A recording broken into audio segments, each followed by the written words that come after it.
Welcome to SciFlix videos. Today's rockets are a remarkable result of human ingenuity that have their roots in the science and technology of the past. They are natural outgrowths of literally thousands of years of human hard work, experimentation and research on rockets and rocket propulsion.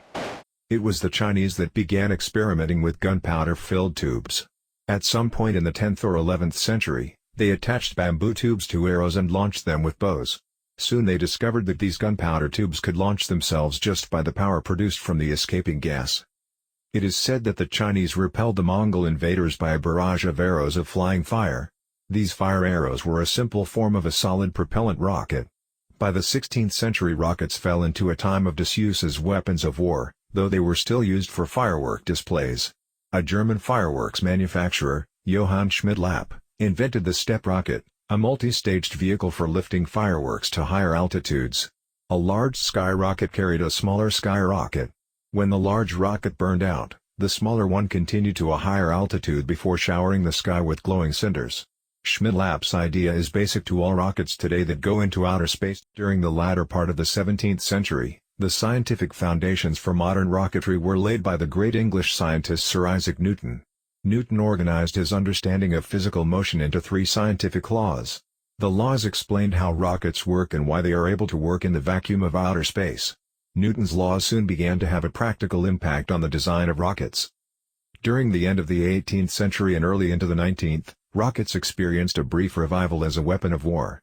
The success of Indian rocket barrages against the British in 1792 and again in 1799 caught the interest of an artillery expert, Colonel William Congreve.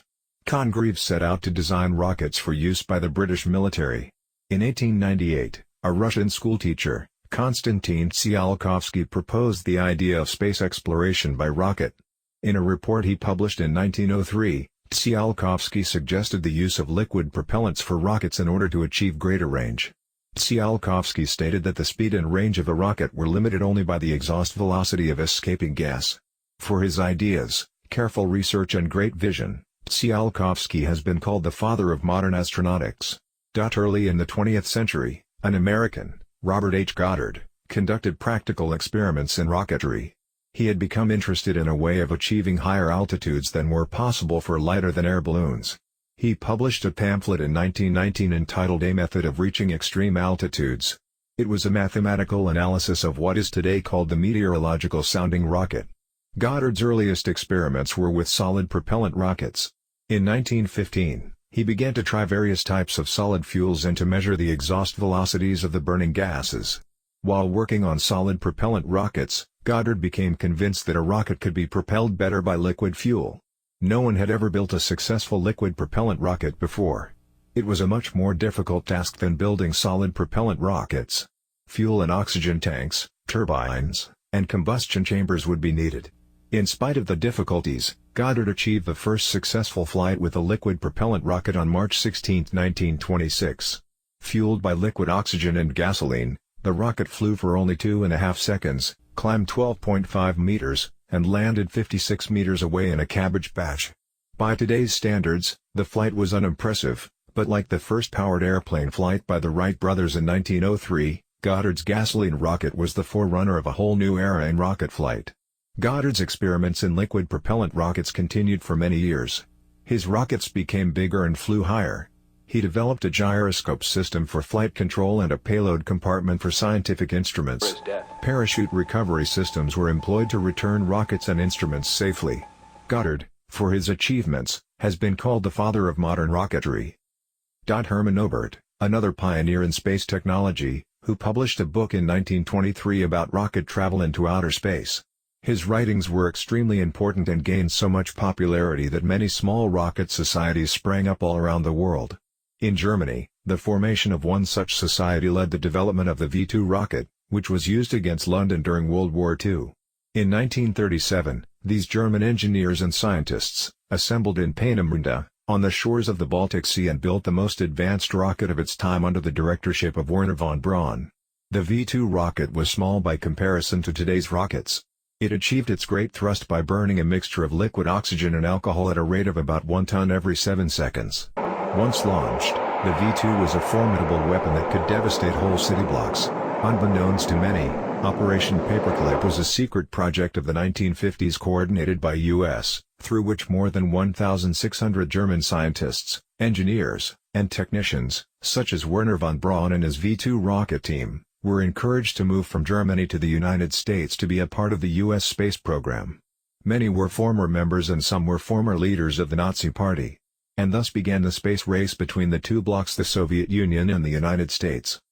The Soviets on 4 October 1957, became the first to launch the Sputnik 1 satellite into outer space. The rocket used was named Sputnik, which was an ICBM named R-7 Semyorka modified into a two-stage orbit-capable rocket. They also launched a dog named Laika in the Sputnik 2 mission.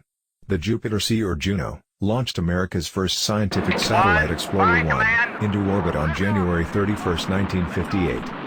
The Explorer satellite is attached to a single solid propellant rocket motor, which served as the launch vehicle's fourth stage. Orbital missions of the U.S. required the use of the Atlas series, which was originally developed as the United States' first operational intercontinental ballistic missile, for the Air Force during the mid-1950s. The Atlas was a multi-staged rocket, fueled by kerosene and liquid oxygen. The rocket by itself stood 20 meters high. The Soviet Vostok was a family of rockets derived from the Soviet R-7 Semyorka ICBM and was designed for the human spaceflight program. Vostok 1 carried Yuri Gagarin, the first man into space, on April 12, 1961.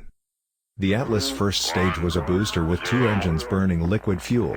This, together with the larger Sustainer second stage, gave it sufficient power to launch a Mercury spacecraft into orbit. Both stages fired from liftoff with the thrust from the second stage Sustainer engine passing through an opening in the first stage. After separation from the first stage, the Sustainer stage continued alone. The Sustainer also steered the rocket by using small thrusters guided by gyroscopes for precise control. The Titan II had debuted in 1962, as the Air Force's second-generation ICBM, to replace the Atlas. By using hypergolic fuels, it could be stored longer and be easily readied for launch, in addition to being simpler in design with fewer components, the only disadvantage being that propellant mix was extremely toxic compared to the Atlas's liquid oxygen and RP-1 mixture. Soyuz is a family of Soviet expendable launch systems manufactured by Progress Rocket Space Center, in Samara, Russia.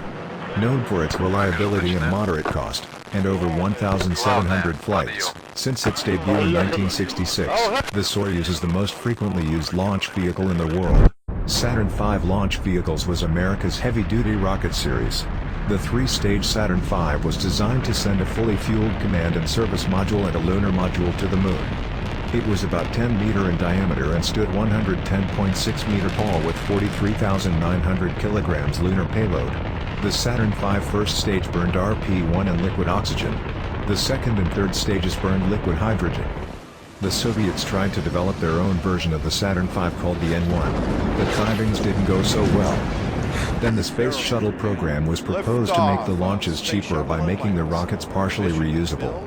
The Space Shuttle program accomplished routine transportation of crew and cargo from 1981 to 2011. Its official name, Space Transportation System, STS, was taken from a 1969 plan for a system of reusable spacecraft, of which it was the only item funded for development. 5 Space Shuttle were built and named Columbia, Challenger, Atlantis, Endeavour and Discovery. The Space Shuttle had two boosters and an external tank all strapped together during the vertical takeoff. These would fall off midway during the ascent and the shuttle would re-enter and glide through the atmosphere and land horizontally. Unfortunately, the Space Shuttles Columbia and Challenger faced technical difficulties during their missions, causing them to disintegrate mid-flight and killing the crew in the process. The Space Shuttle played an important role in the construction of the International Space Station.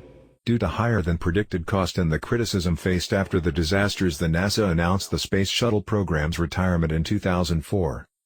To cater to the needs of the ISS, the Russian space program would use the Proton rocket, first launched in 1965 with the intention of developing an ICBM and later modified into a rocket, making it the oldest and the most reliable rocket ever built.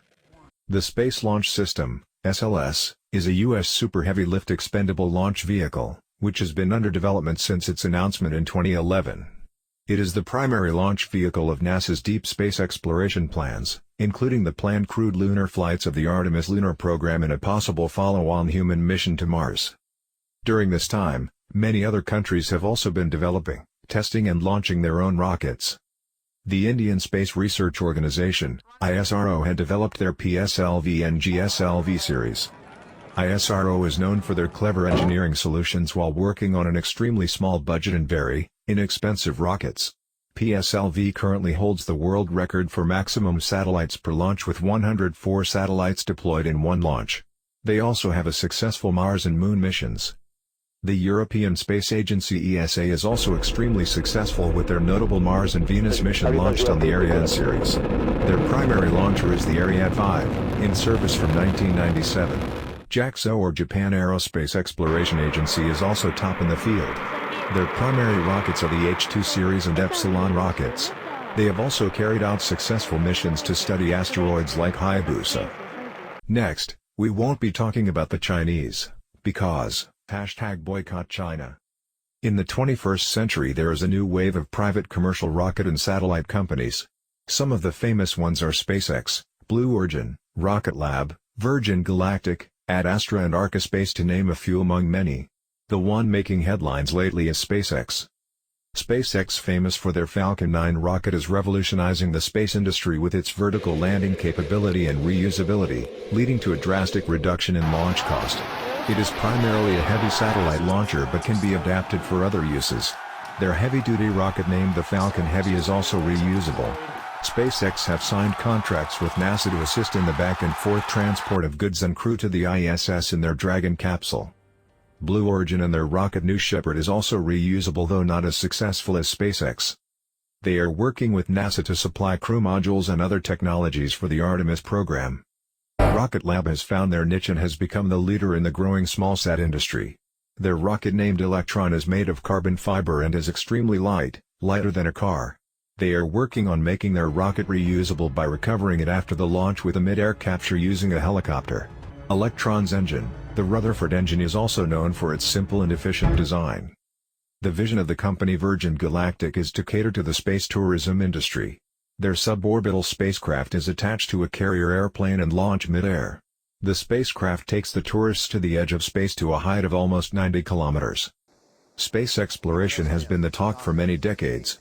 It has caught the imagination of young minds and inspired generations of youth to adopt science and explore the beyond. The tiny arrows and firecrackers, to missiles and rockets, all had different designs, but each of them were fueled by one thing: human ingenuity and curiosity. So let us know what you think about the future of space exploration is in the comments. So like and subscribe our channel if you like our content. Stay tuned for more.